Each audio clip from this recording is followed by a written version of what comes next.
Welcome to everybody to the Mal and Johnny show, but you've got a gig coming up, I think. I got a gig. You know, we've all went into lockdown. The whole world went into lockdown, but it took us by surprise. So if we had events, I mean, did you have a lot of events lined up, things you were going to do this time? I had a few gigs I had to cancel. There wasn't too many, but I mean, I don't do too many live gigs these days because there's not the call for it. I mean, I don't know. I've been in the business 55 years, and I get fed up of humping the gear up and downstairs. That's always the way. First in, last out. I carried the gear. Yeah. I didn't lose much on it. I mean, because you can still do the TVs and things, so you could just go in and get tested as you're going. But theatres were all closed, clubs were all closed. Yeah. And I'm glad to say you're doing a gig. Yeah, so well... how are you going to prepare for this gig now? Well, that's the thing, you know, because not even this time last year. It was 18 months ago, at the beginning of last year, I was all sort of set. You know, I'd got the set lined up. I'd just been to Prague to record a new orchestra for the new album. So that was all in place. I'd been rehearsing. I'd started going on a running regime. Hello, it's Mal Pope here. It's just over a month until my tour, An Evening with Mal Pope, starts at the Y-Side in Builth-Wells. Then we've got 14 dates at the moment, although we're adding to that as we speak. So all the work has been done for the new album, Butterfly. It's at the manufacturers and being delivered to iTunes and Spotify and all of those streaming sites. But in the meantime, the hard work starts. It's a couple of hours every day in the studio, practicing the piano, playing the guitar and singing. And then every other day it's out for a bit of a run. I reckon I've got 100 kilometres to run to get fit for the start of the tour on March the 28th. I mean, I suppose with all your tap dancing, you're naturally fit all the time? Yeah, but I mean, a good workout is an hour on stage, isn't it, to be fair? Yeah. And you come off and you've done a workout. Yeah. And, you know, singing... People don't realise, I mean, people who do ordinary jobs, they think you're having fun for an hour, but the mental pressure and strain on you come off, you probably use more calories than digging a road. So what you did, you were going to do a tour or just a couple of gigs? What was it? I had a massive tour planned. It was going to last most of the year. Hello, it's Mal Pope here. Tickets are now on sale for my tour of 2020. Along the way, we'll be travelling to the Y-Side Arts Centre in Builth-Wells, Theatre Malden in Cardigan, the Park and Day in Treorchy, A Cappella in Penturk, the Lyric Theatre Carmarthen, the Gwyn Hall in Neath, the Swansea Grand Theatre, the Torch in Milford Haven. And the first couple of weeks you think, all right, well, we'll put it back, a couple of months and you'll be all right. And then you put it back another couple of months. In the end, we were putting dates in. I thought there's absolutely no way we're going to be doing these, but we'd still put them on the website because the theatres are booking them in. Anyway, I had one booked for the Porthcawl Grand Pavilion. It's lovely. Have you played the Porthcawl? Oh, gosh, you did. You did pantomimes, didn't you? Pantomimes. I did pantomimes there. I did summer season there. I've done one-offs. I did my Frankie Vaughan show there. I've done loads there. Yeah, beautiful theatre. And it's funny talking about the pavilion. I was doing panto in Swansea Grand, I think, 1969. Right. And Stan Stennett, who is the top of the building, he said, where can we do a summer season in Wales, John? He said, well, there's the pavilion in Porthcawl, which has been dark for years. They only put the odd thing on. And it was through that Stan went there and got it sorted out. And we did a whole summer season there. And he cleaned up. It was packed. We had signs out the front, full house and all this. And ever since, it's been going... I tell you, when you go there, you'll go to the Stan Stennett dressing room. Right. There's a picture of me up on the wall, and a picture of Stan. I'll take a selfie, the three of us. I think actually I'm next to Binns Hill. I don't know. Somebody told me I was in it. Because that venue's got so many great memories, like you're talking about now. But Paul Robeson, That's right. When he couldn't come across to Britain because they'd taken his passport away for, was it whatever, accused of being a communist? It was the. What was the thing? McCarthy. It was the witch hunt, wasn't McCarthy. it? They thought everybody was a communist. Yeah. So he phoned it. I mean, a lot of us phoned in our performances, Johnny. But he really had to phone it.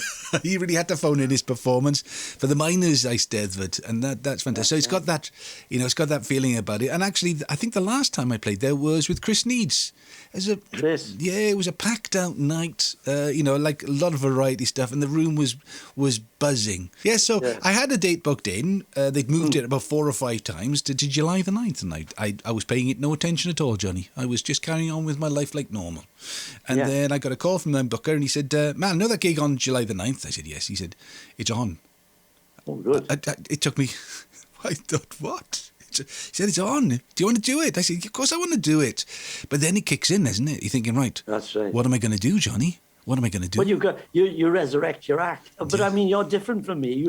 you do what they call a set because you're a muso, really, aren't you? Whereas I'm an act. Oh, I we're do very like different to you. We don't mix with the acts. We You don't mix with the turns. Because I tend to, like, for instance, I try to work my act like a story. Right. So I start with an opening number, which will be an up-tempo number, something like I'm so excited, pointer number, something. Then I'll do a little song and dance to bring the tempo down. Then I'll do plus a couple of gags, a couple of impressions. And then I'll do another, say, routine dap. And then I'll do a Manilow medley or a Neil Sedaka medley. And I just make it like so it's got a bit of pace to it then. Yeah. Yeah. So I suppose you do a similar thing, but with your numbers. How do you set yours up? See, that's the thing now. I did have it all planned. And not that I've forgotten, but it's like, I've written a whole triple album since the last album I was going to tour. So I've got to forget about the new stuff, except for the new single, I Still Think About You, getting lots of plays on radio all over the country. Johnny, just thought I'd drop that in. Good. But I'm going to have to go back to those old songs. And what I had planned was because when I went to Prague, I took a lot of little cameras and put them all around the studio for different angles on the orchestra. So the original idea was to maybe cut those together and then put them on a big screen and play along with the song. So you get an orchestra in the background, maybe some sort of pictures of being in Prague or whatever. So, and I'd started on that, but I hadn't finished it. But where did I put them? It's a year on. I've got a hard drive full of Mal and Johnny shows. Where on earth is Prague now? So You just have to get me on the gig.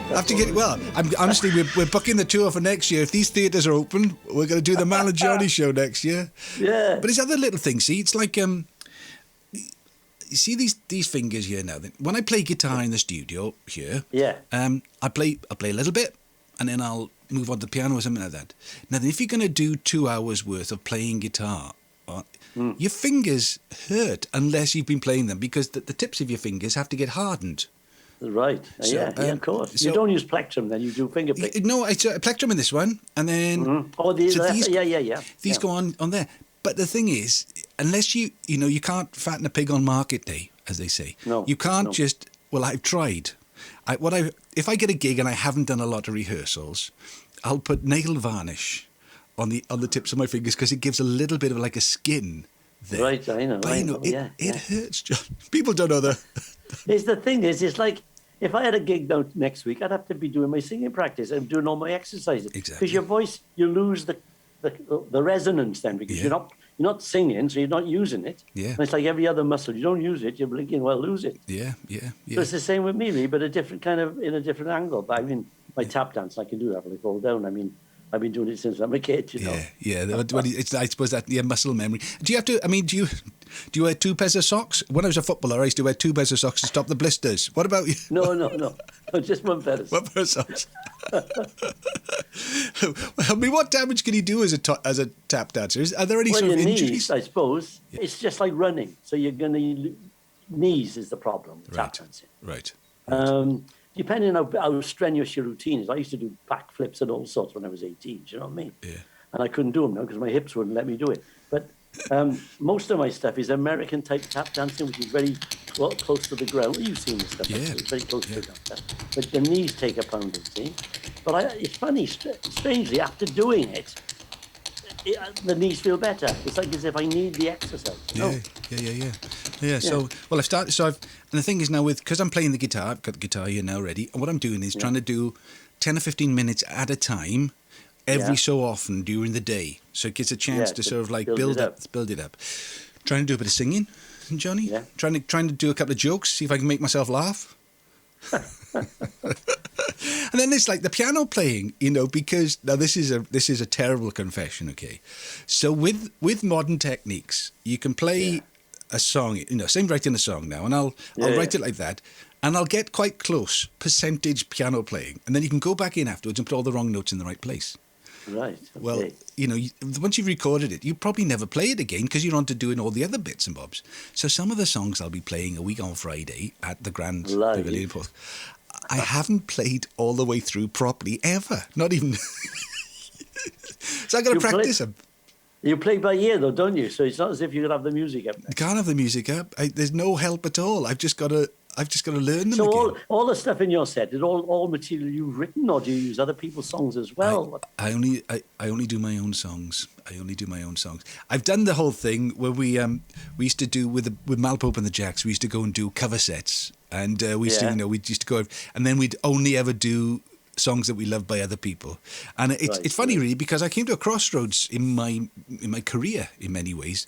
We started. The band were very good because they were very good musicians, and we did a lot of the clubs. We started doing celebrity parties. We did Joan Collins, Dave Emanuel, Linda Lusardi's wedding, Simon Mayo's birthday party, and actually it was Simon Mayo who brought me to a crossroads because we did his birthday party, and he wanted a band because obviously he could have had any band because he was on Radio 1, and he said, "To be honest, Mal, what I want is a band that won't be upset if people don't listen to them." You know, because you get a name band in and it's a party. Yeah. You know, they've only got 2 or 3 hits, haven't they, most bands? So, and we did all the hits. So I said, that's fine. We used to, we're louder than everybody else, so we don't care. So, and it went really well. So the next Monday on Radio 1, he said, my birthday party, we had the band of the century, Malpope and the Jacks. And then he gave out my home telephone number. Yeah.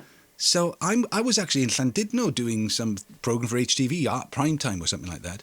And I get a call from home saying, there's something going on. Our phone won't stop ringing. And I had over 1,000 phone calls. It did, because it kept a record of 1,000 phone calls, because it was going to my computer, of all people wanting to book Malpope and the Jacks for their parties. And I just thought, I can either say yes and do that for the rest of my life, or I can kill it. And you killed it. I killed it because I just didn't want to just do other people's songs. And I think the boys. It's all about the money, Mal. It's all about the money. You can be rich now, but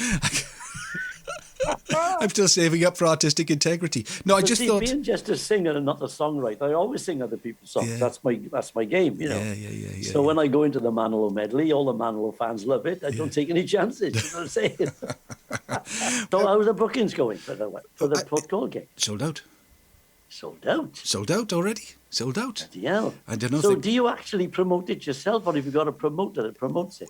Well, we were going to. Actually, they've pulped them now. They've pulped all the posters and all the leaflets that we'd had printed up. Because they were. There was only so many times you could go over in a magic marker pen and say it's been moved. Yeah, different. So this has been, I suppose, they'd already booked some tickets. Were already booked for the original date that kept on being handed on to the next date, It is going to be a limited socially distanced audience, so it's not going to be the full 650 people.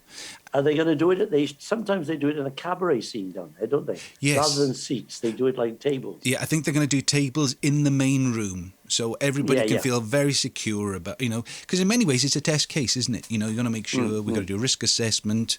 We'd probably all be tested, going on the stage and all of that. But I mean, what about stage fright? Did you ever have stage fright? It's not really stage fright. It's more tight, ready before you, like a coiled spring before you go on there, So I think until you hit that first song and get that over, then you relax. I think I was nervous going on the Palladium, and I thought to myself, why am I nervous? I'm in the best theatre in the world with a 32-piece orchestra, a lovely sound system, and I got nothing to worry about. But I was nervous. No, I know. Because the gravity of the show, I suppose, that's what it is, isn't it? But you've got to play the gig, not the occasion, as they say with football. You've got to play the game, not the occasion. That's right. You've got to think it's another gig. That's right. Yeah. I don't really get nervous. No, I just get a bit, uptight, bit tense. Till I got the first song out the way, and I'm fine. Yeah, because some people do, and I'm not. Obviously, I've got a week to go or so, but I'm just wondering how I'm going to feel, because I haven't done it.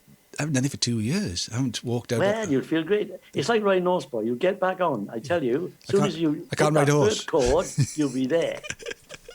Well, thank you for your encouragement. That first chord of the Beatles. Bang! It's been a hard day. You'll be.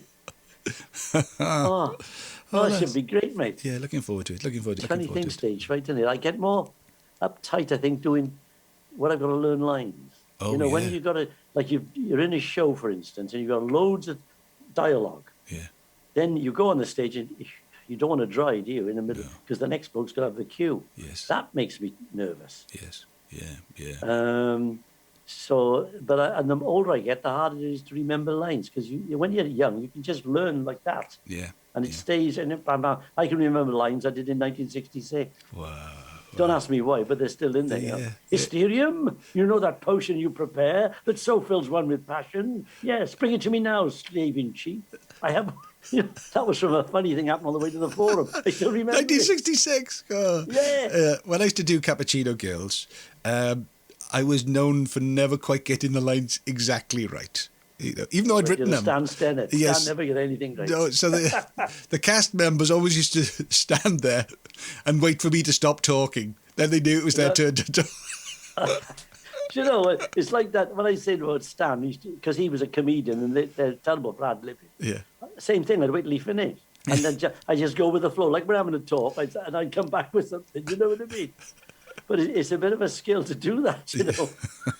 Because you get actors, they get, I mean, Oh, yes. I'm married to an actor, but I mean, actors get a bit prissy about it. Right? Absolutely. So when I was in his panto in Liverpool with Bill Maynard, do you remember Bill Maynard? Yes, yeah.